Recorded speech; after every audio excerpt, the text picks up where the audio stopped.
We still think, based on momentum, that the market is broken. This rally to a quote new high is a teaser. We do not trust it. We urge people not to trust it. Besides, there are better places to be anyway.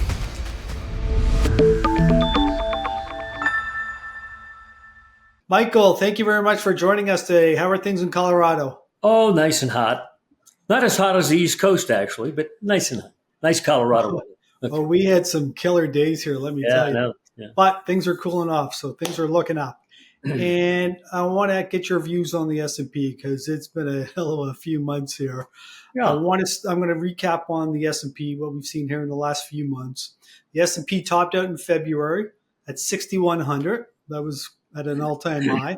It bottomed in April. 60-44. Okay.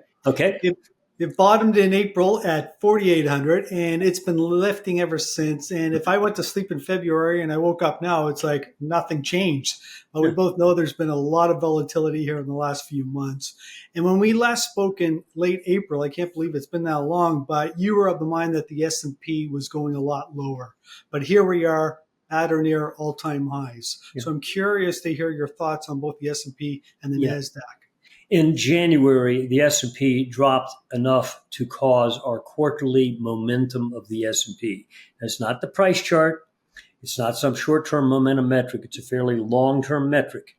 Broke structure, meaning if you looked at the momentum chart, you'd say, oh, the bridge on the River Kwai just cracked open. Okay. We had a spill. It didn't get going until late March, April, with some news, which is unfortunate. News is never a good driver. And we had predicted in the middle of that move that the low, a bounce point, we defined it as a bounce point. Meaning if you're in puts, you better be careful, okay? 4,800. It stopped at 4,835 and bounced sharply. That's when Trump said 90-day pause.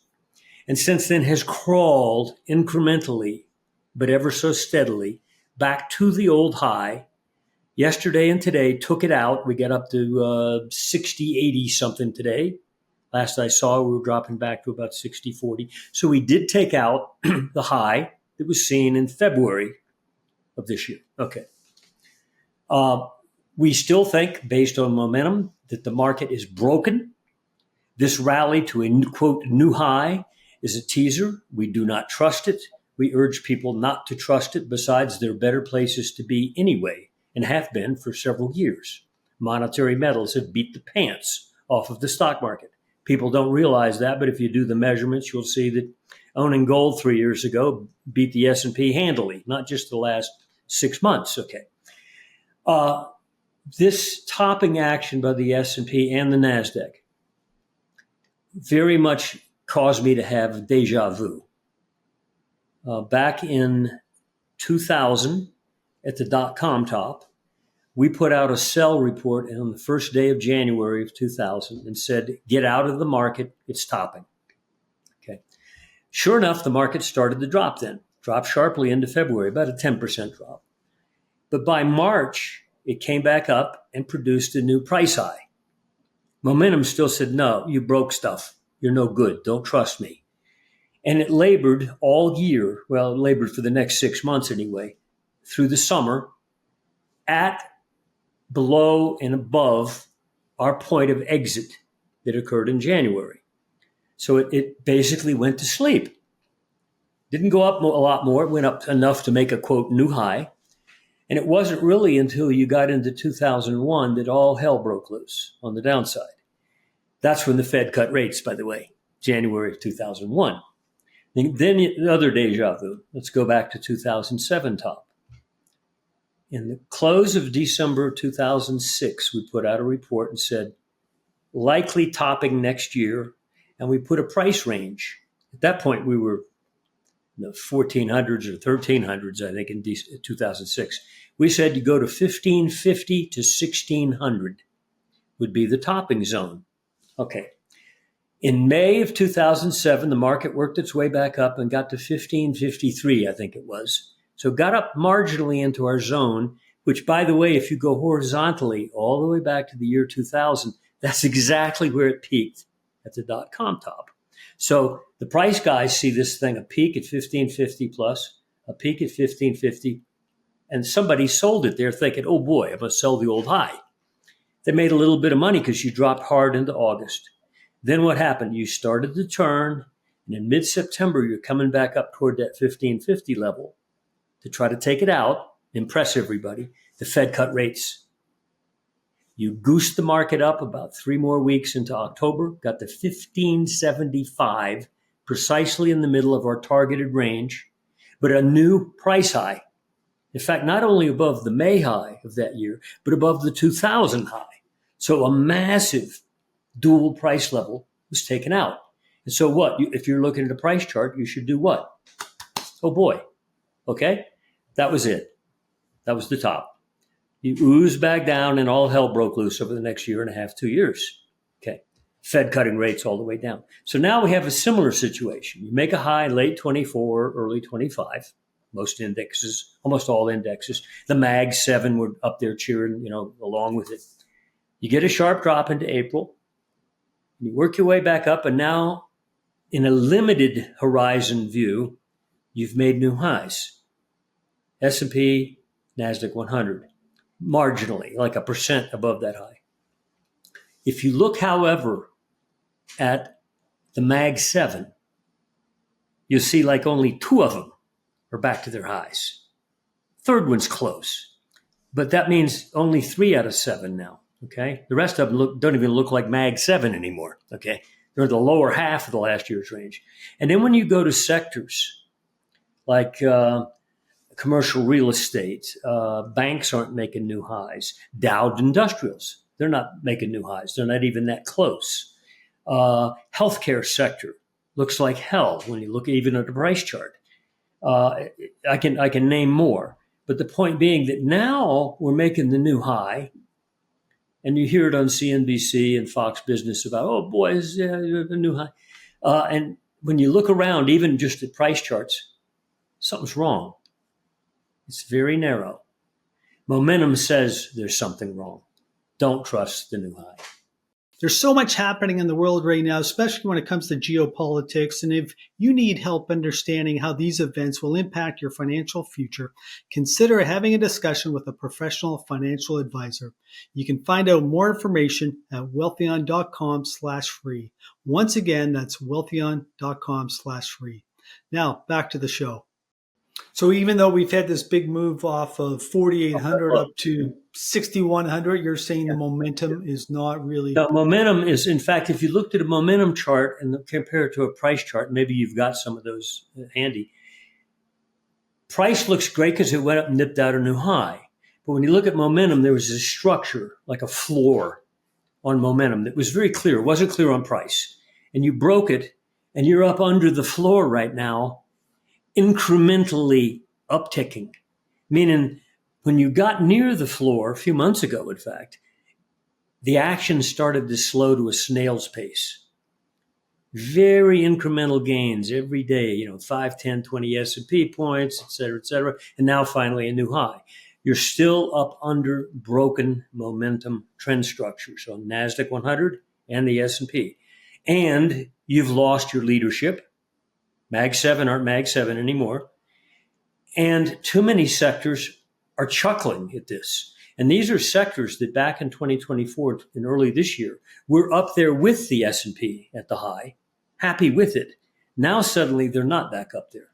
So even the price charts, if you'll survey the horizon, something's not going on here that should be going on, if in fact the new high means anything.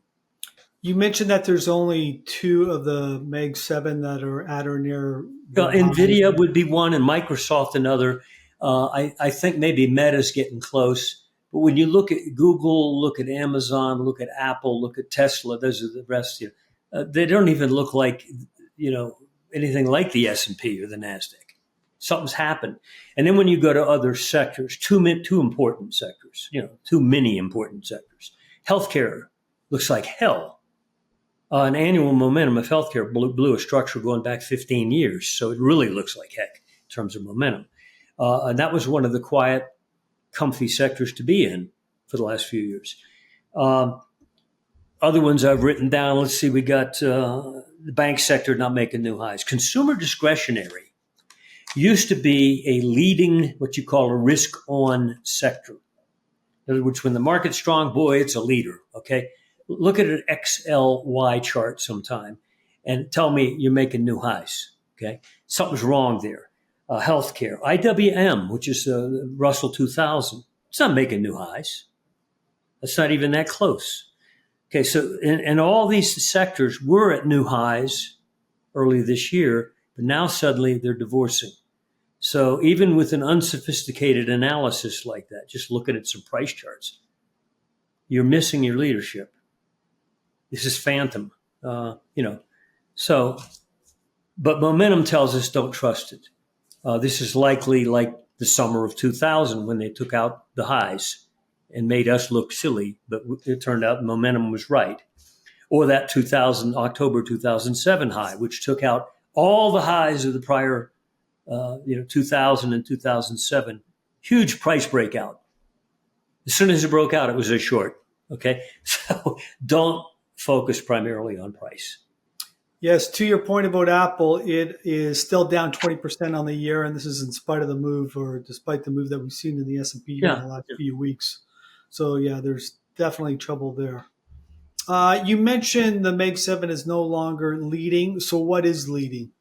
Well, the AIs are still leading. Okay, that's extremely narrow, but not tech broadly. It's not doing the same thing. But the Mag 7, which was primarily tech, as we know, is not leading anymore. But some of the other key sectors that have hefty weight within the S&P are just waving goodbye to it. They're divorced themselves from it. And nobody's making the note that I see, at least on analysts on CNBC or whatever, about, well, notice that they're not making new highs. They're all just focused on the S&P and the NASDAQ 100.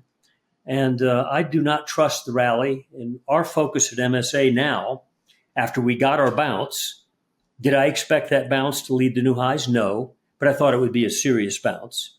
And it was far more serious. You made a new high. It still doesn't change the momentum trend picture. It's broken. This rally, if you looked at a momentum chart, is a rally up under that which it broke. So if you looked at the momentum chart and saw the rally, you'd say, sell it there. But price says, oh boy, look at me. Usually momentum wins. So you mentioned discretionary spending. So let's talk about that, because here we are now. I can't believe we're in Q3 already. I don't know where the last 6 months went, but we're going to start seeing Q2 numbers out pretty soon, and it's going to be quite interesting. We saw so many companies in Q1 come out with profit warnings, and they took down their guidance for the year just because of this uncertainty associated with the economy. But when we look at discretionary spending, Walmart a few weeks ago came out and they cut their guidance for the year. They took their numbers down 3 to 4%, down from 5%. So people aren't shopping at Walmart. Big chunk of their sales has to do with food, believe it or not. I think 50 to 60%. I didn't know that. One of the big trends we've seen here in the past year are these buy now, pay later companies. And one of the biggest is called Klarna. It's still a private company, but it was expected to go public sometime this year. They just came out with their numbers, and they said that their loan losses are up 17% year over year. They went from 117 million to 136 million. Okay, so all these people living on credit is starting to catch up. Another company that came out here for the second warning this year is Louis Vuitton, high-end retailer. And I thought this was quite interesting. They actually said the slowdown they saw in Q2 was one of the biggest they've seen in the history of the company. A lot of that has to do with Asia and just the lack of sales in Asia. And to further that point, China industrial profits just came out here in the last few days. They were down 9.1% in the month of May. So deflation is really starting to kick into China. Maybe China is really going to steamroll on the downside here in the coming weeks or months. And I should also mention that a big part of Apple's sales, I believe around 17 to 18% of the revenues come out of China. So you were talking about discretionary spending, and I thought I would throw out a few numbers here just to reinforce what's happening out there with the consumer. Yeah, no, in the high stranglehold of long-term rates like 30-year T-bonds, for example, they won't get off the bottom they're trying to make. For several years now, since late 2022, the T-bond price has just gone sideways. We even gave it the benefit of the doubt because some momentum indicators shorter term said, no, you could rally up and maybe get the T-bonds futures, which have made lows like in the 110 area, get up into the mid 120s and nip out the rally highs of the last 2 years in that seeming basing process. And of course, if they rally, it means yields come down. Okay. They got up to 122, I think it was, in early April from like the one teens, the 130. It looked like that rally was underway. And in 2.5 days, they were at 111 again. That's like a crash in the government bond market to have that kind of drop in 2 days. And since then, they've gone dull in the lower quadrant of the last couple of months' action, which is not good because look at commercial real estate. RWR is one ETF to look at. VNQ is another. They both hold about the same holdings. These are big companies that own real estate of industrial type nature, shopping centers, computerized centers, et cetera, et cetera. As I understand it, we don't pay attention to fundamentals. That sector is heavily in debt, and a lot of that debt is due in 2025 and 2026. So it's not just the consumer. You've got major companies. In fact, a couple of months ago, I think the largest shopping center complex in the country defaulted on debt. I think it was tens of millions of dollars or even a couple hundred, but it just defaulted on its debt.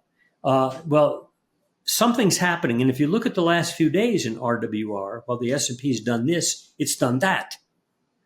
And that's not a sector people are looking at. But you've got to look at the debtors because when the debtors finally puke it up, there's a lender somewhere, right? Okay. The banking system. Watch the financial sector because you can't afford to have the commercial real estate sector suddenly become a sideline headline. Oops, what's going on over there? Who cares about NVIDIA, suddenly. And you mentioned the dollar earlier. That's going to become a factor as well. Yeah, before we look at the dollar, I just want to continue one point that you just made. You were talking about debtors and interest rates. And, of course, the U.S. has $37 trillion in debt. And I just read an article recently, and it was talking about the importance of the U.S. getting their rates down. And this is one of the reasons why the president is all over the Fed to lower rates, because a move of 1 percentage point in the Fed rate, okay, if it moves up 1%, that adds another $300 billion in interest payments, okay? Just think about those numbers. They're staggering. So you go from 1 trillion in interest payments to 1.3 like that, okay? Wow, cool. And that's the government. But to your point, what's happening with this commercial real estate? It's the same sort of thing. Yeah, and it's it's not little this guy and that guy and they lose their mortgage. We're talking about big companies and a weighty sector. When you look at it and compare it to an S&P chart, you chuckle. Okay, it's too significant to ignore. And this obviously, if something happens there in multiples instead of like that one shopping center complex, large one, you suddenly hear another one and another one. Then attention's going to shift and emotions will shift too, because the people will be ambushed by events they didn't expect. Everybody thinks that all that matters is NVIDIA. Okay. Actually, if you look at an NVIDIA chart, it's a boring situation. We're at 55 plus right now, new highs. Okay. But go back a couple of years and you're not making much money. It's really been a clump of ink and you're poking out above the high a little bit. Other things have been making money.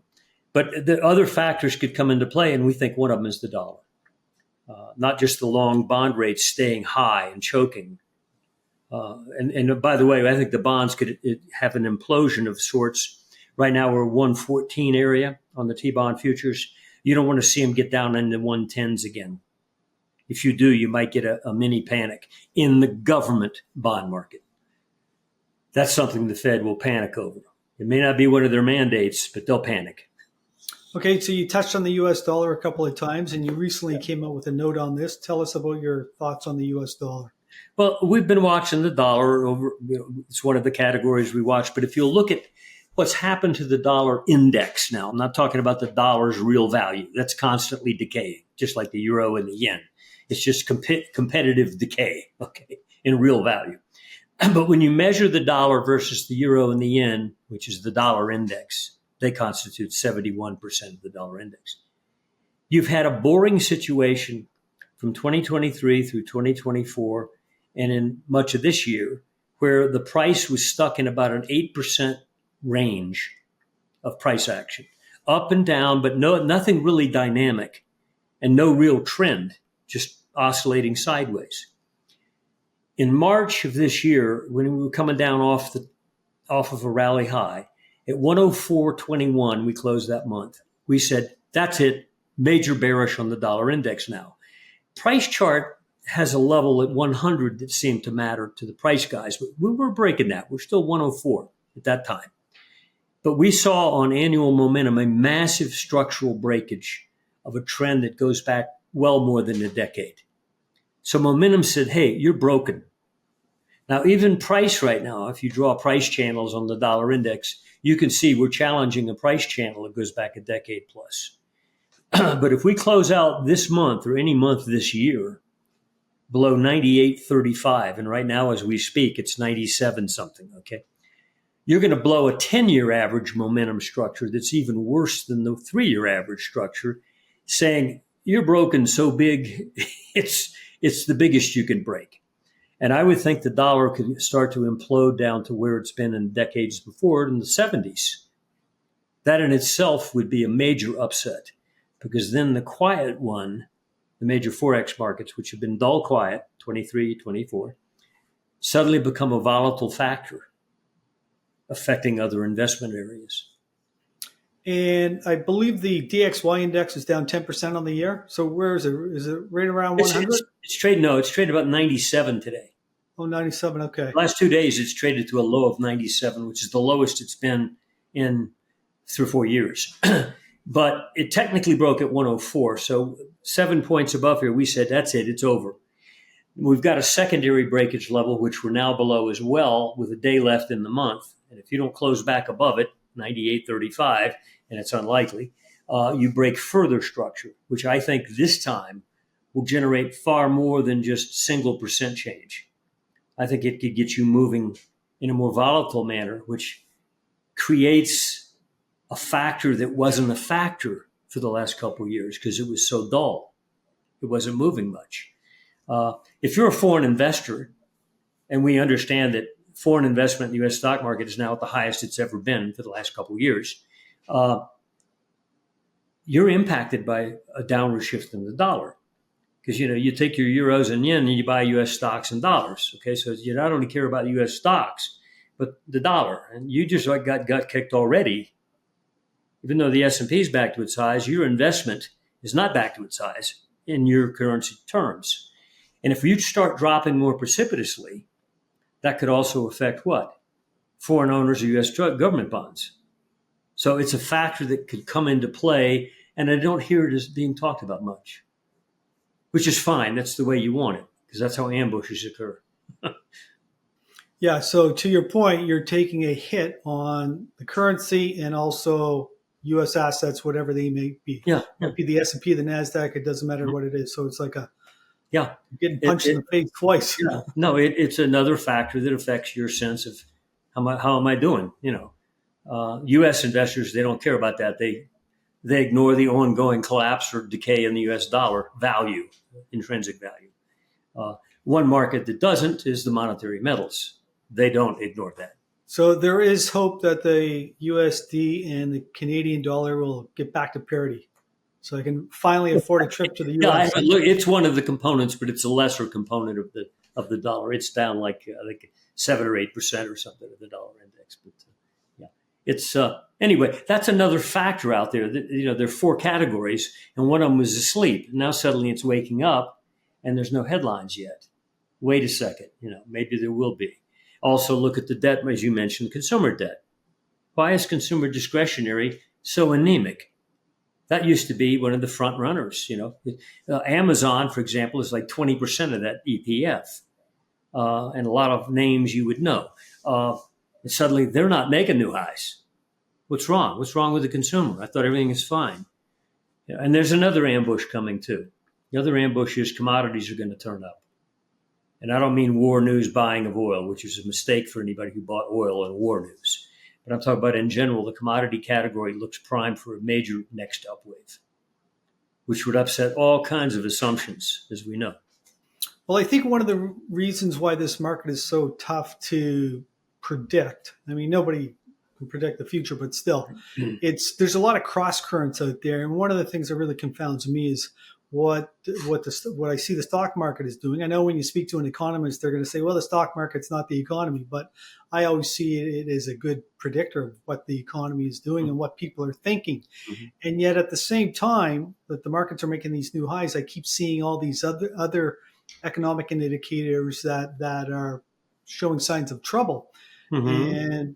But one thing that's really hanging in is the unemployment rate. It's 4.1, 4.2% in the U.S. Now, in Canada, the unemployment rate is really ticking up. Nationwide, it's 7%. In the province of Ontario, where I reside, it's 8%. In the city of Toronto, the largest city in Canada, it's 5 million people. It's approaching 10%. Just think about those numbers, Michael. Wow. Okay. The youth unemployment rate in Canada, it's 14.1%. That's the highest it's been since the mid-1990s. And I think what's really happening here is just uncertainty associated with the economy. A lot of companies are not hiring, especially summer jobs or internships. And I'm surprised we're not seeing more of that in the U.S. I mean, I just read recently Procter & Gamble is laying off 7,000 people. Mm-hmm. Microsoft also announced that they're going to lay off thousands of people. What are your thoughts on that unemployment? Somehow it doesn't show up in the government data points, does it? I don't know. I haven't looked at the last couple reports. There's one coming up in a week, but one of the factors that kept it bloated was government hiring. Now, that may have changed too recently. But it's a lagged indicator. In other words, if you go back to 2000 or 2007 and look for unemployment as a signal to sell, the stock market told you first. In other words, if this new high in the S&P is what we argue it is, a trap, and suddenly you begin to unwind back down again, and I'll give you a number. You don't want to see 5,700 again. Okay, now we got to 4,800.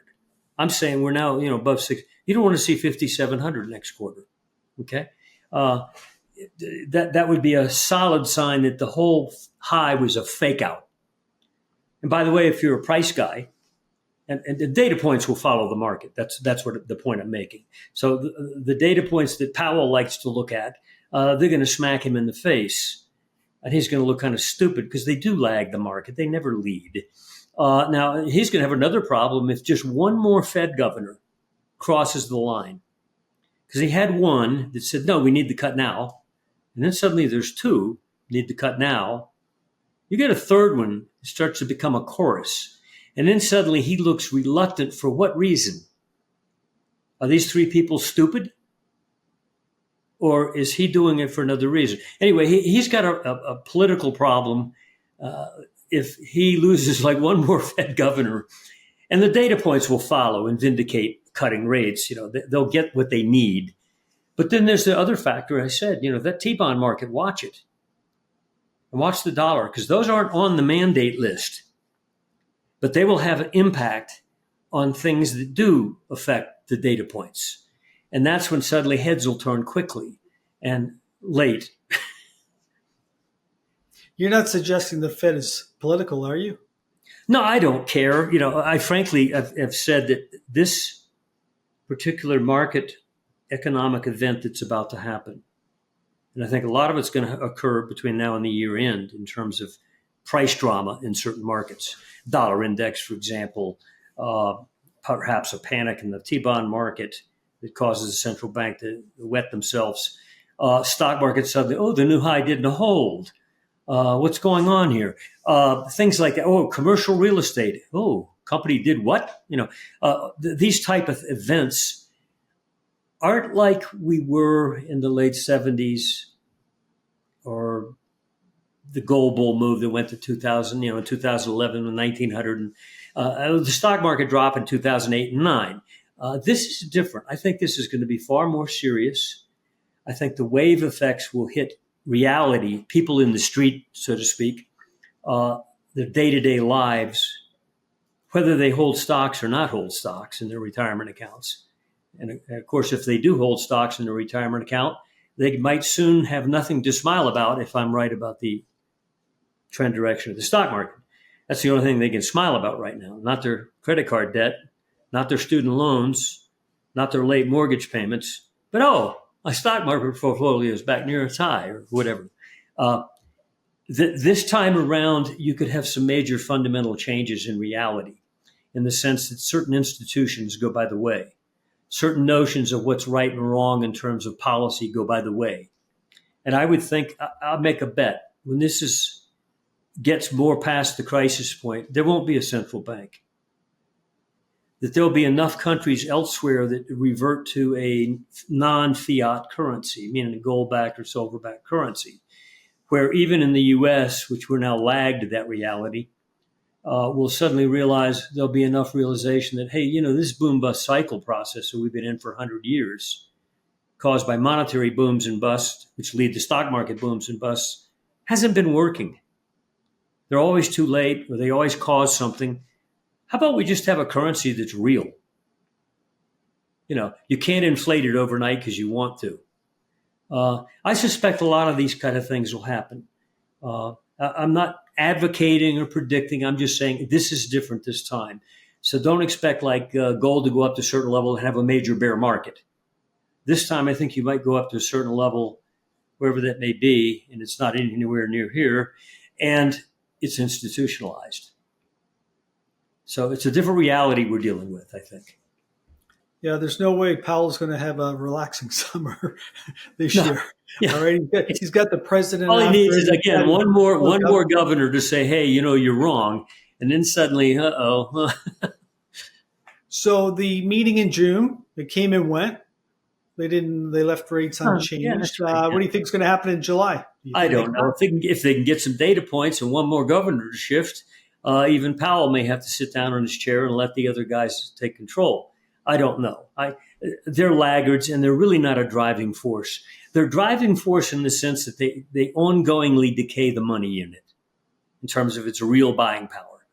Every decade, you almost double the money supply. And lately, we've been really accelerating the money growth, them too. And they create interest rates, or the cost of money. It's like, what's the price of corn? It's fixed by the government. Well, no, it's not. But the price of money, which is an essential transactional commodity, its price is fixed by the government. So it's like a socialist money unit. Well, but then it decays constantly. We put out a chart in a recent report for fun, the Venezuelan stock market. Boy, we put it on the front page and blew it up. It's so lovely. It's just exploding. We should all invest in Venezuela. The problem is the money, you can't buy a loaf of bread with the thing. It's exploding in price, but it doesn't mean anything. Well, I didn't realize they even had a stock market. I'm surprised. Yeah, no, there's some stock indexes down there, and they look great. I mean, we said we should be in the Brazilian stock market. So when the S&P makes a new price high, think about it. Is it really making a new real value high, or is it some nominal? If you took the dollar value out of it, you'd see a different chart. In other words, yeah. Yeah, or another way to put it is, if I bought a house for $1 million and it went to $2 million, did it really increase by $1 million, or did the value of my did the money growth go up that much? Yeah. Well, when your granddad built a house, it cost the average price was $4,000. Now the median home price is $442,000. What's happened in a couple generations? I guess homes are just better, aren't they? The money's degraded. A loaf of bread when I was a kid was under 20 cents. Okay. We have a wheat drought. No, well, we don't. Okay. You get the point. The same is true with the stock market, and people don't think about that. Anyway, gold does. That's the ultimate driver of the monetary metals, is the ongoing decay in the fiat stuff. Okay.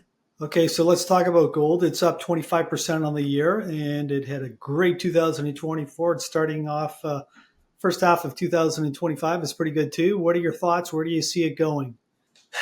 I don't know where it's going, except to say it's no longer going to lead.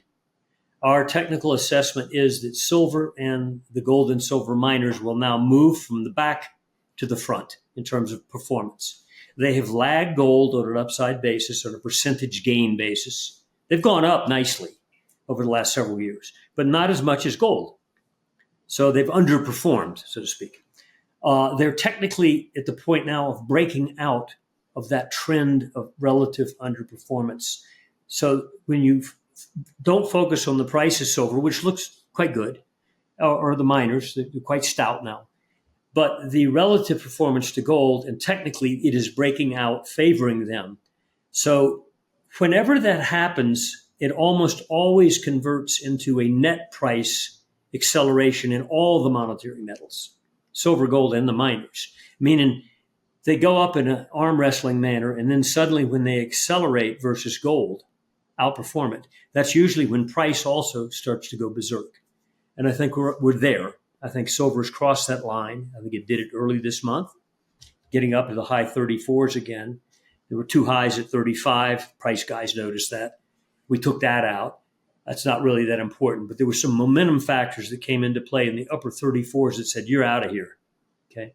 And since then, we've surged to 37. And right now we're trading, in a range mostly in the weekly closes for the last 4 weeks, mostly above 36, just going to sleep up there, quite firm. I think silver is about to go into the $60, $70 range. I think it'll do it this year. That's not the end of it. That's the acceleration phase I think we're entering. I think gold will advance strongly during that time, but it will be outpaced by silver dramatically. Same with the miners. Where is gold ultimately going? Let's give you some context. I don't know where a technical target is, because the reality we've been talking about is so serious that when it unfolds, it's 52 card pickup in terms of where things might go. But if you go back and look over 50 years of gold's history, you've had a couple bull markets that were both eightfold moves, from bear low to bull high, bear low to bull high, eightfold, 8 times. Our low was 1,050. And annual momentum turned up shortly after that by our metrics at 1,140, and we've not changed our views since then. But if you go eightfold, you go to $8,000, and that's merely replicating the dimensions of 2 prior bull markets that existed under far less dangerous dynamic potentials that we are currently in. So 8,000 would merely be doing it again. So you could say, well, 8,000 is a target, but it's really not. It's just a norm. But in that period, I think it's the mama market, but watch silver and the miners. They're the better place to be. So silver is finally going to see its day. Yeah, and I think the old highs at 50 were phantom anyway. If you look at them closely, they lasted like hours or a few days. They really weren't like living up at 50 for a long time. And they were so long ago that if you factor in the continued degradation in the money unit that you're measuring by, we probably have to be $200 just to match those $50 highs in real terms. And don't be surprised by that number either. But no, I think that the technical acceleration is something we could define technically.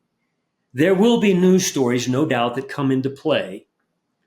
But there will be like ambush news stories that come in after the fact. So if you're not already in and you're waiting for a reason, the reasons will come, but you'll have already missed the move.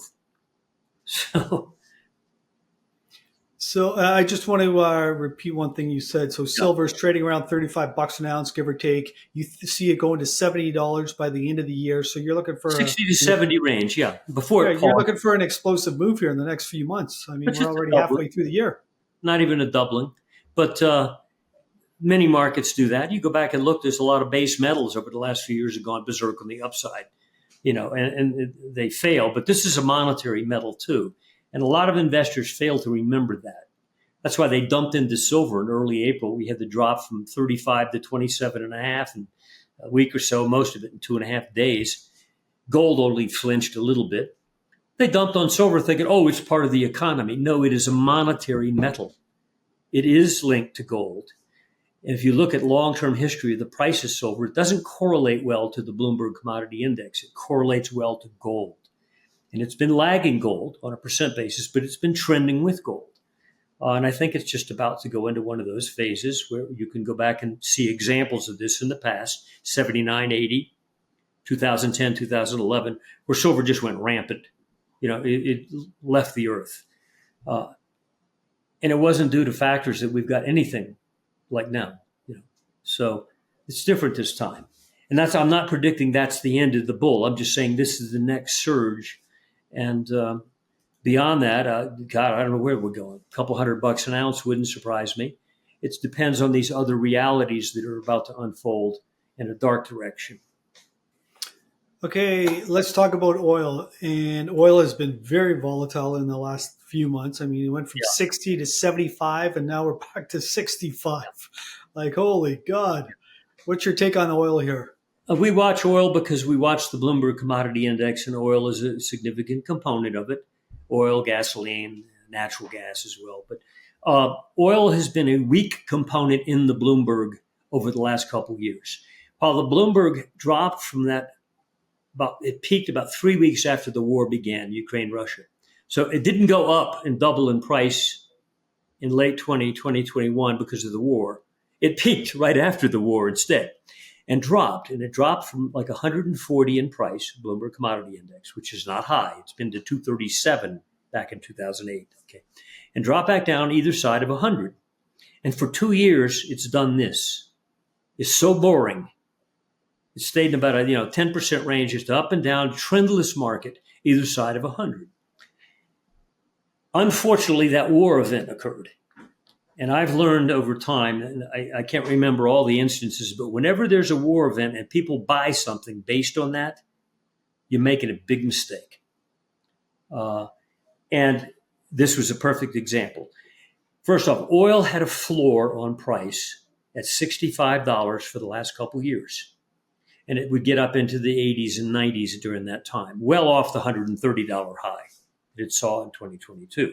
But it was basing. But it plunged through the bottom of that base, coincident with that stock market break. It got down to 55. So you had this floor at 65, 65, 65. You plunged it out. We said that's a bear trap. Don't believe the downside breakout. It's not the way to go. It's not going to continue down. And it worked its way back up. It got slightly over 65 again. And if you'd closed a week out above there, that was an abort for us. That said, I'm aborting back above the supposed broken floor. It did that. And then came the war news. And every idiot in the world bought oil and threw it up to 77. And they got killed. Okay? Justifiably. Watch now to see if it starts to gel in the mid-60s again. Because what that is telling you is that, yes, that drop to 55 was phantom. It was a spike. And the old floor at 65 area is starting to gel as a floor again. And if at any time, any monthly close in this quarter, you see oil close a month out at 70, it's breaking out on our long-term momentum. Even though on price, that's in the middle of the range of the last couple of years.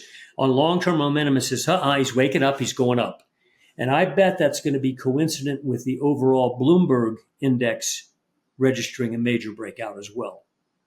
And by the way, when oil got dumped, and as everybody's focused on it as the essential commodity, look at copper. That beast is back over 5 again. No headlines. There's other things. Look at platinum. Suddenly, after years of the most boring action it's ever produced, it's suddenly reasserted itself. And it is not linked to gold, by the way, technically. It correlates well to the Bloomberg. So suddenly some metals are starting to move, not monetary metals. But I think oil will join too. And the key is to see it stabilize here after this fake rally and then the puke, and start to move incrementally without headlines back over 70. Close a month there and assume it's a green light. Well, when you're talking about these metals, like quite often oil and copper are seen as a barometer of the economy. Yeah. So if copper is at $5 and Maybe it's moving to It's a false $6. assumption. It doesn't correlate well. Yeah.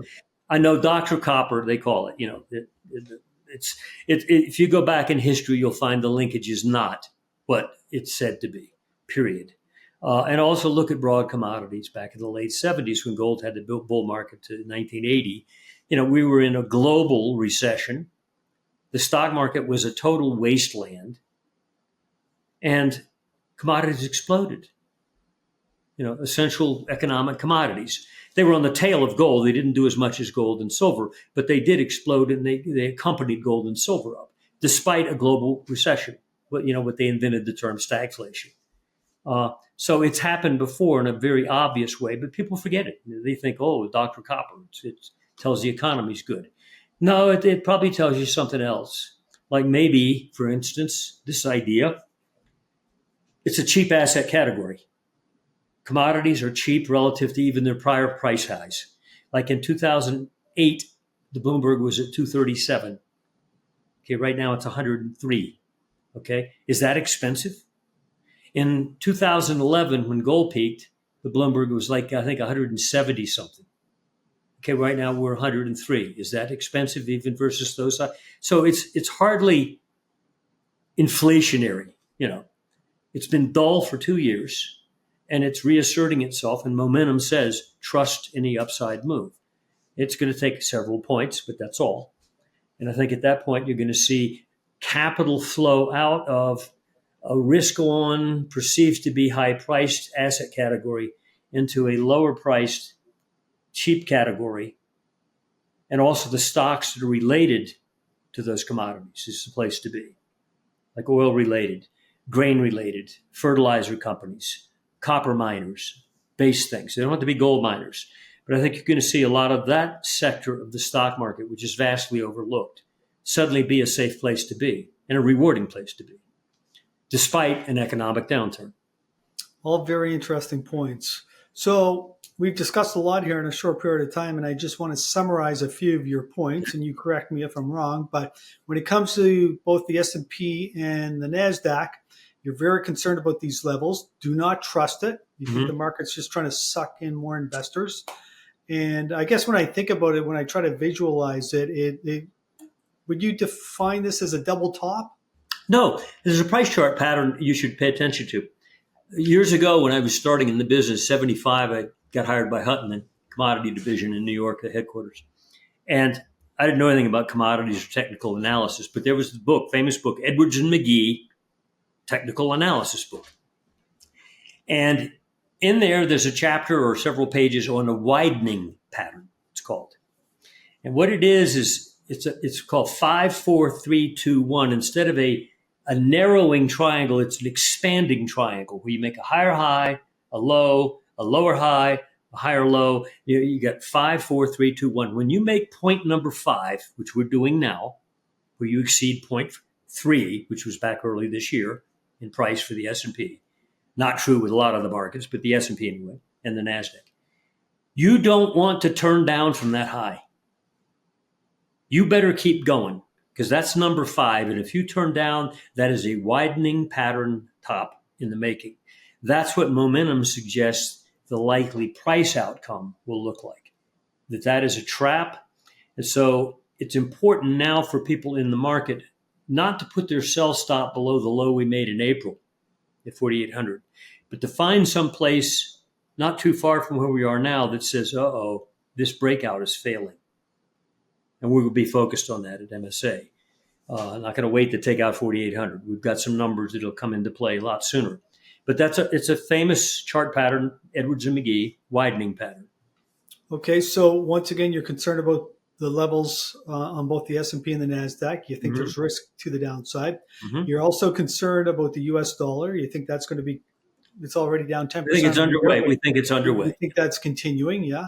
You're still very bullish on gold. You wouldn't really give us a target in the short term, but it's going higher. Silver, you think is going to become the new leader.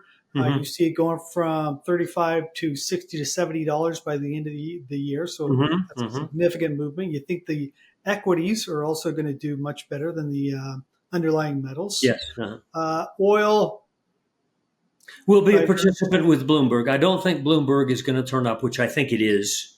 It's in the process. The only problem was the recent rally in the Bloomberg. We got up to 107 something. Was largely due to that oil rally. And it immediately dropped back down. Bloomberg's right now 103. The number we need to see it get above is roughly in the 106.50 level and close a month up there. You see that, and it's a launch pad. And at that point, hopefully there won't be war news. I don't want any news. You don't want a major trend change with a headline. That's the problem with the recent drop in the stock market. There was a headline, tariffs.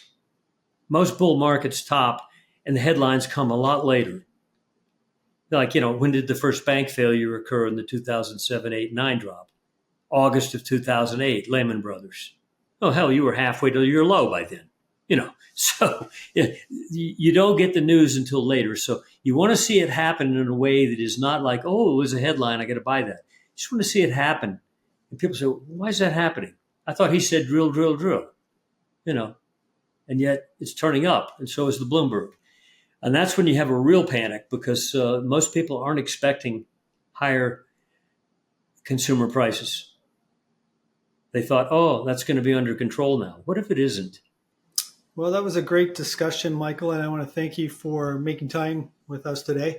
I think the next quarter, when we start seeing these Q2 numbers coming out here in the next couple of weeks, it's going to be quite interesting. We should plan on getting together again in August. We also got non-farms coming out here in a few days. We're going to see a new GDP print. That's also going to be interesting. So there's going to be a lot of new information that comes forth here in the next few weeks. So let's plan on getting together again in August. If somebody would like to follow you online or read your research, where can they go? OliverMSA.com. MSA for Momentum Structural Analysis. Take your time, tool through the site. We discuss our unorthodox method in fair depth and with a lot of archival charts showing tops and bottoms and how we saw them and so forth. So anyway, if you want some samples, just ask us. We'll send you some. Michael, once again, thank you and good luck in the markets. Thank you much. I'll be back in August. There's so much happening in the world right now, especially when it comes to geopolitics. And if you need help understanding how these events will impact your financial future, consider having a discussion with a professional financial advisor. You can find out more information at wealthion.com/free. Once again, that's wealthion.com/free.